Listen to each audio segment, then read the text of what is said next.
چوسدن شاہ سے ہمارے نمائندے ملک عظمت حیات کی رپورٹ۔ کھیوڑا نمک کی کان کی سیر کرنے آئی ہوئی پرائم منسٹر ریفارم ایجوکیشن اسلام آباد کلاس نام کی طلبہ مہانور شوکت کان کی ٹرین کے نیچے آنے سے جاں بحق۔ سیاحوں کو کان کے اندر لے جانے والی لوکو موٹر کے نیچے آنے سے طلبہ کی موت ہوئی۔ پولیس رائے کے مطابق 18 سالہ مہانور شوکت راول ڈیم اسلام آباد کی رہائشی تھی۔ پنڈ دادنخان میں افسوسناک اور خوفناک واقعہ پیش آیا۔ باپ بیٹا گھر کے اندر قتل، لاشیں برآمد کر دی۔ قتل کافی ٹائم پہلے کیا گیا۔ نامعلوم افراد نے تشدد کر کے باپ بیٹا کو قتل کیا اور تشدد کرنے کے بعد بجلی کا کرنٹ لگا کر ان کو قتل کیا۔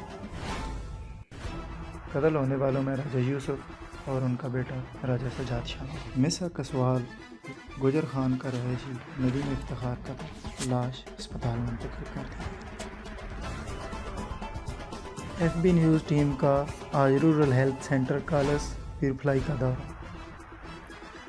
Duty incharge rural health centre senior doctor Insaf Ali سے اسپتال عمل اور مریضوں کو درپیش مسائل کے حوالے سے خصوصی بات چیت کی۔